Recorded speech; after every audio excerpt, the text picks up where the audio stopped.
ठीक है ना। हाँ, बहुत दिनों बाद, कई दिन हो गए, कई महीना हो गए हैं, तो उसके बाद कई पूरे गांव के लोग, मिलनपुर के लोग और पास के आसपास के गांव के लोग भी एकत्रित हुए हैं। तो ये बहुत खुशी का दिन है। तो जैसे भक्ति जी ने बोला है कि मुझे भगवान बुद्ध का, जो भगवान बुद्ध सिद्धार्थ के रूप में जिसका जन्म हुआ था, उनके बारे में बताने के लिए। तो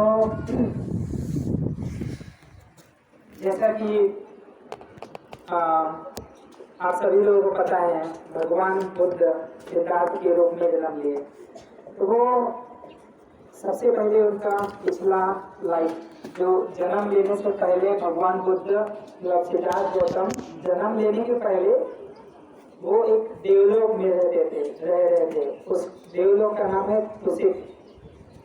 उस देवलोक में आने से पहले वो एक मनुष्य के रूप में थे। उस मनुष्य के लाइफ में उन्होंने पूरा दान किया, जो जातक, जो वेशंतर के नाम से बहुत फेमस है। उस जन्म में उनका नाम वेशंतर था। तो उन्होंने बहुत दान किया, इतना दान किया है, पूरा दान कर दिया है। इसलिए उस आखिरी जन्म लिया है मनुष्य का। उसके बाद बहुत दान करने के बाद भगवान बुद्ध ने सिद्धार्थ गौतम तुसित लोक में, देवलोक में जन्म लेते हैं। और वहाँ मतलब तुसित मतलब संतुष्ट, मतलब वहाँ पे हर कोई, जो भी देवता लोग जन्म लेते हैं, वो लोग शांति से संतुष्टि पूर्वक रहते हैं।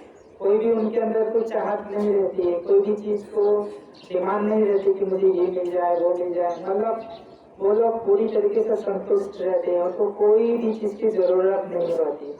वो लोग सुखी संतुष्ट रहते हैं उस देवलोक में, जो कोई भी देवलोक बनता है, देवता बनता है। तो उसके बाद उस पूरा जो देवलोक का जो जन्म होता है हजारों सालों तक, वहां पर जन्म बिताने के बाद वो सोचते हैं कि अब हमको जन्म लेना चाहिए, समय आ गया है। तो देखते हैं कि कहाँ पर जन्म लेना होता है। भगवान बुद्ध कई सारी चीजें, सिद्धार्थ गौतम जो थे, वो कई चीजें देखते हैं जन्म लेने के पहले। तो वो देखते हैं कि ये इस जगह पर उस समय जम्बूद्वीप करके फेमस था। तो जम्बूद्वीप में एक जगह था, एक राज्य था, वो शाक्य लोगों का था, आप ही लोगों का एक राज्य था। तो हाँ, कपिलवस्तु जिसको नाम से जाने जाते हैं। तो उसी जगह पर सिद्धार्थ गौतम का जन्म होता है।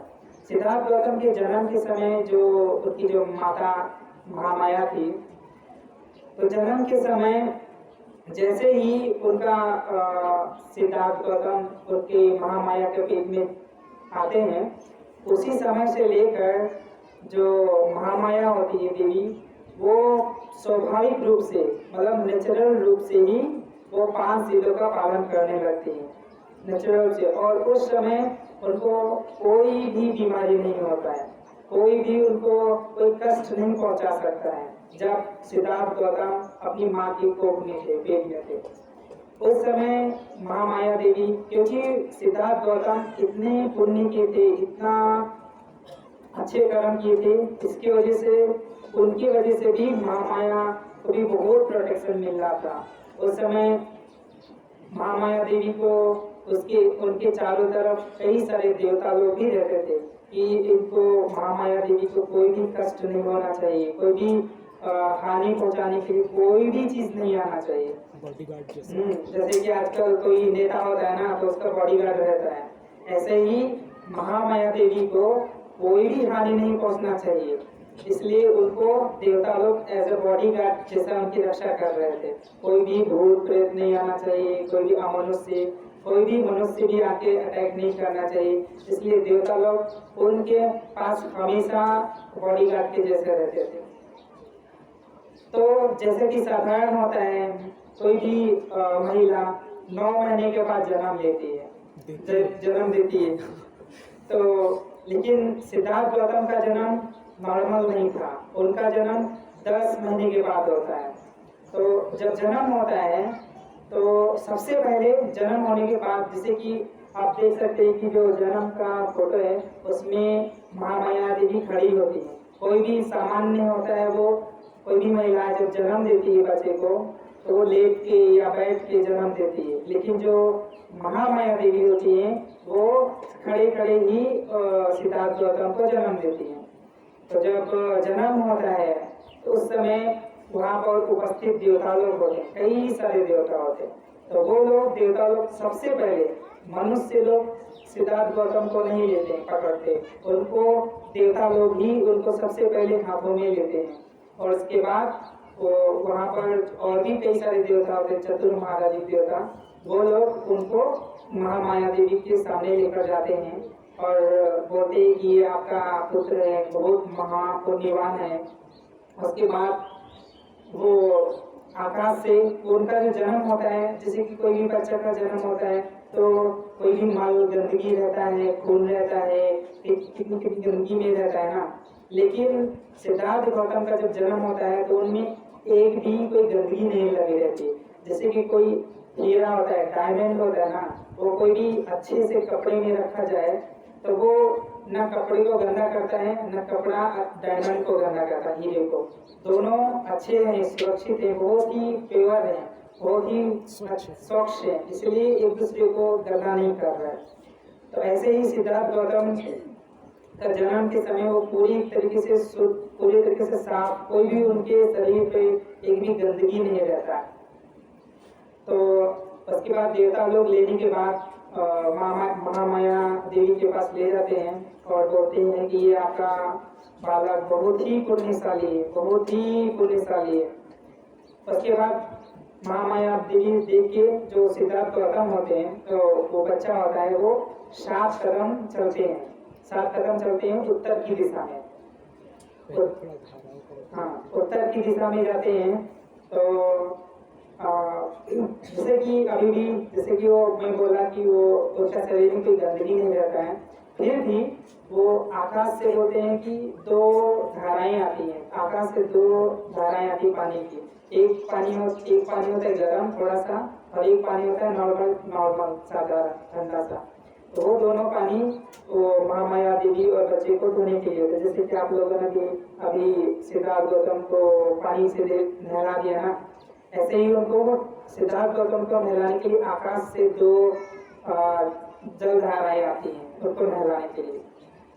तो जब सिद्धार्थ गौतम उत्तर की दिशा में 7 कदम चलते हैं तो उत्तर की दिशा में फिर से चारों तरफ देखते हैं, चारों दिशाओं में देख के बोलते हैं कि इस दुनिया में सिर्फ मैं सबसे श्रेष्ठ हूँ, मैं ही सबसे अग्र हूँ, मैं ही सर्वश्रेष्ठ हूँ, ऐसा बोलते हैं। उसके बाद जब वो घर जाते हैं वापस, तो घर जाने के बाद उनकी बहुत सारी देख रेख किया जाता है। उस समय एक बहुत ही पहुंचे हुए सन्यासी होते हैं, एक साधु होते हैं, वो हिमालय में रह रहे होते हैं। तो वो देखते हैं कि कौन ऐसा, मतलब उनके पास भी बहुत सारी शक्तियाँ होती है, वो भी देवताओं को देख सकते हैं, कभी कभी वो देवता लोक में भी जाते हैं। तो वो देखते हैं, वो ऋषि साधु देखते हैं कि हाँ, उनका नाम असित मुनि होता है।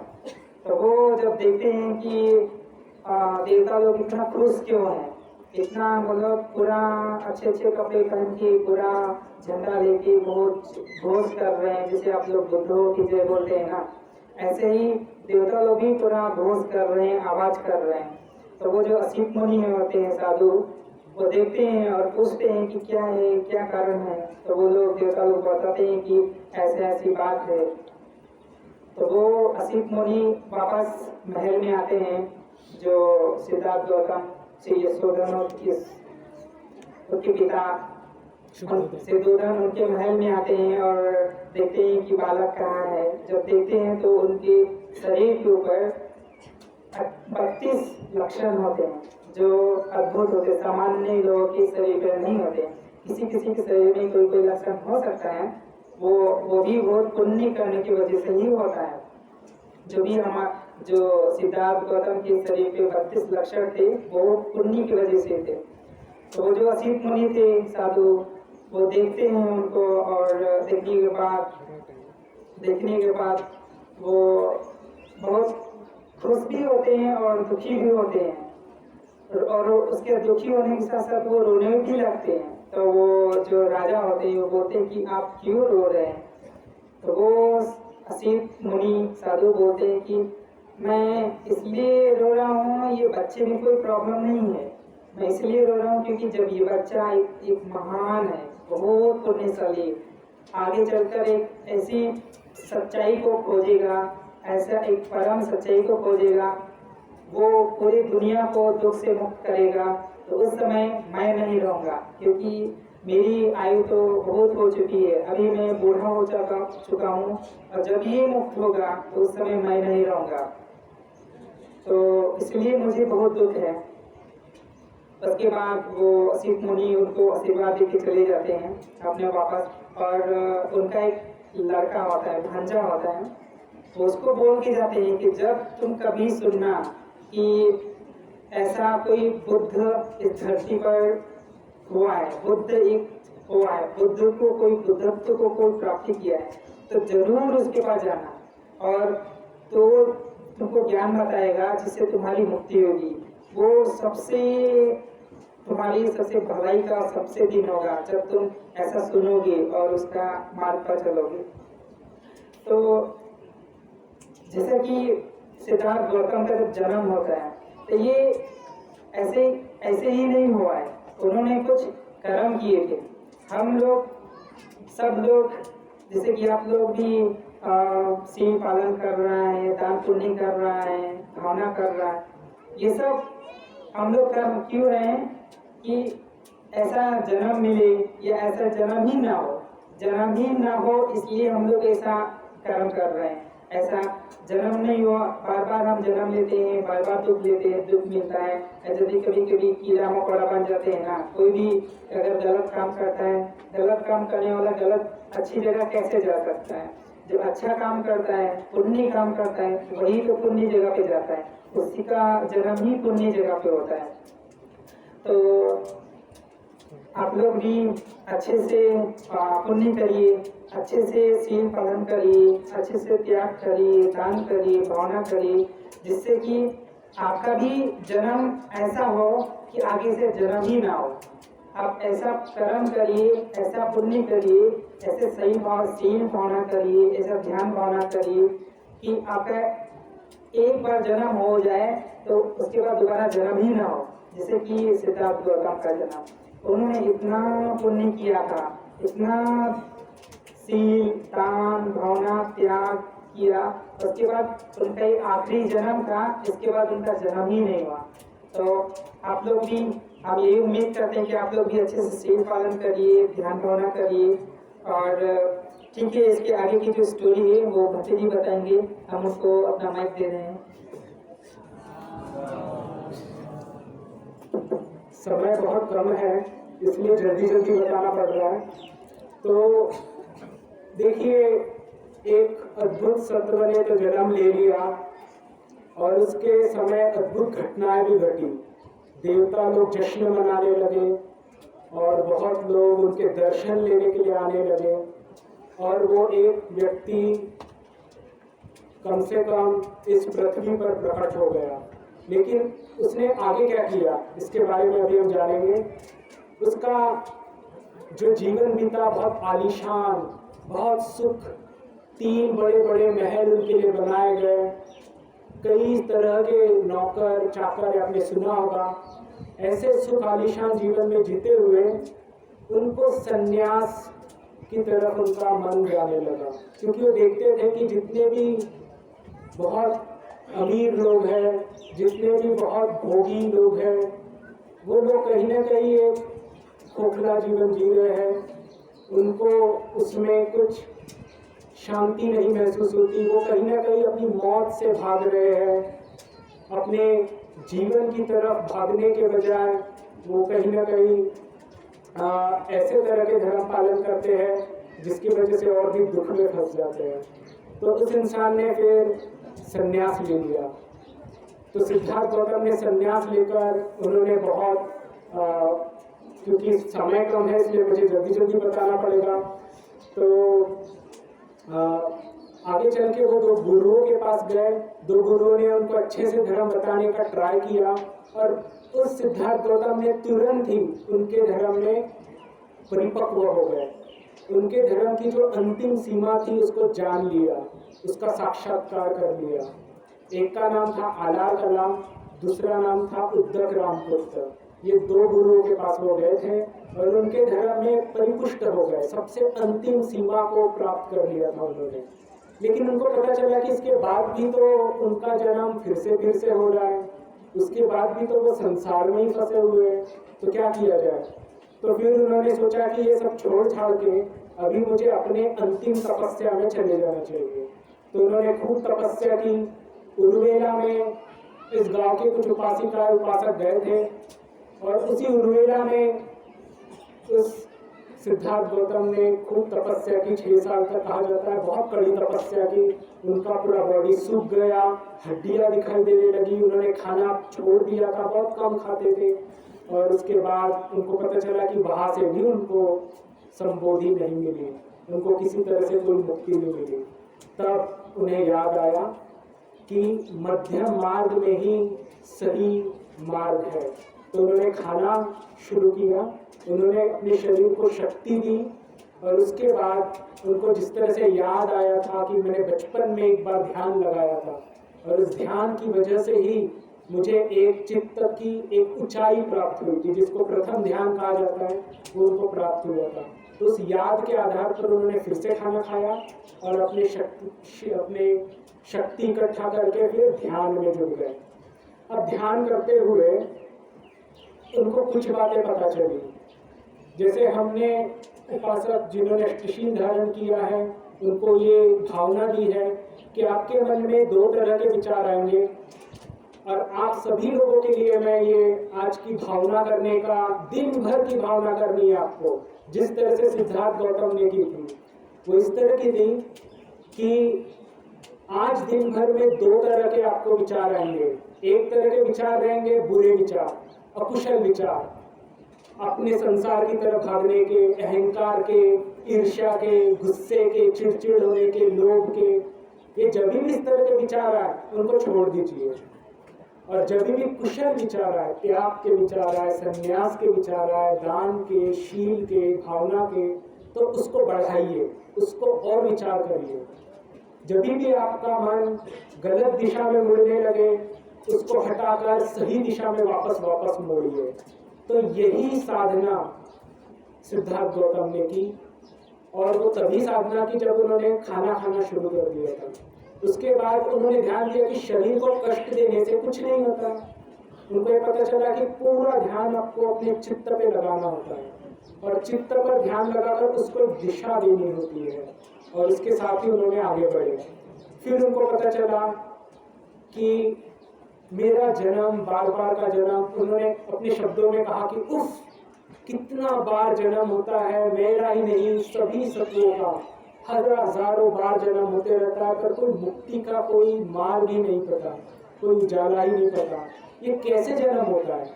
तो उनको पता चला कि जिसका जन्म तभी होता है जब उसका भव होता है। तो उन्होंने फिर इस तरह से पटिच्च समुत्पाद किया। आपने सुना होगा शक्तित्व समुत्पाद, उसका अर्थ होता है कि एक चीज दूसरे चीज पे निर्भर है, अपने आप में कोई भी चीज स्वतंत्र रूप से खड़ी नहीं है। एक पर दूसरा टिका है, दूसरे पर तीसरा टिका है, चौथे पर पांचवा टिका है। एक चीज को हटा दिया जाए सब धरा के गिर जाती है चीजें। उसी तरह से भगवान ने देखा कि इस पे वो टिका है, उस पे वो टिका है, इस पे ये टिका है, आखिर में तृष्णा को हटा दो, अज्ञान को खत्म कर दो तो सारा कड़िया खत्म हो जाती है। तो उन्होंने उसके आधार पर 4 ध्यान प्राप्त किया। 4 ध्यान लगाने के बाद, समाधि को प्राप्त करने के बाद उनको दिखाई दिया कि उनका अनंत जन्मों तक जन्म हुआ, उनको अपने सारे पूर्व जन्म याद आए, वो सारे तरह तरह से उनको कहानियां याद आई कि उन्होंने जिस तरह से बिताया था अपने जीवन को। उसके बाद उनको यही जो रिद्धि थी और आगे गहरी हो गई। उनको दुनिया के जितने भी सत्व है सबके मरण जन्म दिखाई दिए। हो सकता है आप में से कई लोग उस समय इसी लोक में हो और आपके भी दिखाई दिए हो, हमारे भी दिखाई दिए हो। उनको पता चला कि ये सारे लोग फंसे हुए हैं, और उसके बाद उनको तीसरा अंतिम ज्ञान प्राप्त हुआ जिसको कहा जाता है आश्रव क्षय ज्ञान। इसका अर्थ होता है कि उनको अपनी बुरी ऊर्जाओं को शमन करना आ गया, उनको खत्म करना आ गया और पूरी तरह से मुक्ति को उन्होंने आखिर में प्राप्त कर लिया। और इसके बाद वो सम्यक संबुद्ध बने। और वो ऐसा सम्यक संबुद्ध होता है कि जिसका अनंत जन्मों तक का दुख खत्म हो चुके हैं। उन्होंने ऐसा मार्ग ढूंढ लिया था। अब इस मार्ग को पाने के बाद वो कहा जाता है कि 49 डेज तक, 49 दिन तक बस बैठकर समाधि का सुख लेते रहे। उनको इतनी राहत मिल गई थी अपने संसार से मुक्त होने के बाद कि वो सिर्फ बैठे रहे एक पेड़ के नीचे, फिर एक हफ्ते के बाद दूसरे पेड़ के नीचे, तीसरे हफ्ते के बाद तीसरे पेड़ के नीचे, ऐसे 7 हफ्तों तक, 7 सप्ताहों तक उन्होंने सिर्फ सुख को भोगा, आनंद, सुख और परम मुक्ति का सुख। और उसके बाद उनको ये महसूस हुआ कि जितने भी लोग मुक्त होते हैं, मुक्त होने के बाद भी उनको किसी न किसी को सम्मान देना चाहिए, आदर देना चाहिए, तो मैं किसको दूं? तो उन्होंने देखा अपने पूरे संसार लोक में एक चक्षु घुमाकर कि कोई भी किसी को सम्मान क्यों देता, आप लोग किसी को भी सम्मान क्यों देते हैं, आदर क्यों देते हैं? क्योंकि वो आदमी शीलवान है, इसलिए तो सम्मान देते हैं। तो भगवान ने भी देखा कि कौन, किसका शील सबसे अच्छा है इस दुनिया में। तो उन्होंने पूरा एनालाइज किया सब लोगों के सत्वों के शीलों को। पता चला कि वही सबसे परिपूर्ण शील वाले थे। उन्होंने बोला मेरे जैसा तो शीलवान कोई नहीं दिखाई दे रहा है, मेरे जैसी समाधि किसको प्राप्त है, दुनिया में किसी को प्राप्त नहीं। मेरे जैसी प्रज्ञा किसको प्राप्त है, किसी को भी नहीं। मेरी जैसी मुक्ति किसको मिली है आज तक, बोले किसी को भी नहीं। तो उन्होंने बोला कि इस दुनिया में उनके जैसा कोई सत्व ही मौजूद नहीं है जिसका इतना शील हो, इतनी समाधि हो, इतनी प्रज्ञा हो, इतनी विमुक्ति हो। और उसके बाद उन्होंने बोला कि फिर भी ऐसा अच्छा नहीं है कि मैं अपने आप को श्रेष्ठ समझूं, मैं ही सबसे बड़ा बहुत हीरो हूँ, इस तरह से समझूं। उन्होंने बोला नहीं, मुझे फिर भी किसी और चीज को सम्मान देना चाहिए। तो किसको देना चाहिए? तो उन्होंने देखा कि जिस धर्म ने मुझे मुक्ति दिलाई है, इसी अष्टांगिक मार्ग ने मुझे मुक्ति दिलाई है, इसी प्रतीत्य समुत्पाद ने मुझे मुक्ति दिलाई है, उसी धर्म को सल्यूट करते हुए, उसी धर्म के लिए झुकते हुए वो मैं जीवन जीऊंगा और मैं अपना सारा आदर सम्मान धर्म को देता हूँ। तो ये जब वो सोच रहे थे तभी जो ऊपर ब्रह्मा था उसने भी उनका मन को पढ़ लिया और वो तुरंत नीचे आए और बोले कि जितने भी पुराने सम्यक संबुद्ध हुए हैं उन्होंने इसी तरह से सोचा जैसे आज आप सोच रहे हैं। उन्होंने भी शील को देखा, समाधि को देखा, प्रज्ञा को देखा, विमुक्ति को देखा। जब कोई नहीं दिखा तो आखिरी में बोला कि सबसे श्रेष्ठ धर्म है और धर्म के ऊपर बुद्ध चलते हैं और बुद्ध अपने संघ के लोगों को, श्रावकों को लेकर चलने का प्रोत्साहन देते हैं। तो ब्रह्मा ने कहा कि इस दुनिया में जितने भी लोग हैं, जो लोग ये बात को समझ जाएगा कि धर्म सर्वश्रेष्ठ है, धर्म सबसे ऊंचा है, उसी धर्म की वजह से बुद्ध निकले हैं, उसी धर्म की वजह से इस दुनिया में सद्गति पॉसिबल है, संभावना है कि आपका कुछ अच्छा हो पाए। जो व्यक्ति सम्मान देगा धर्म को, उस व्यक्ति का कल्याण हो जाएगा। जो व्यक्ति धर्म को सम्मान नहीं देगा, साइड में रख देगा, अपने संसार को ध्यान देगा, उस व्यक्ति का विनाश हो जाएगा। तो इसी बात के साथ मैं आगे की कड़ी के लिए, परिनिर्वाण की कड़ी के लिए पुनीत भंते को आग्रह करता हूँ कि वो परिनिर्वाण की घटनाओं पर प्रकाश डालें।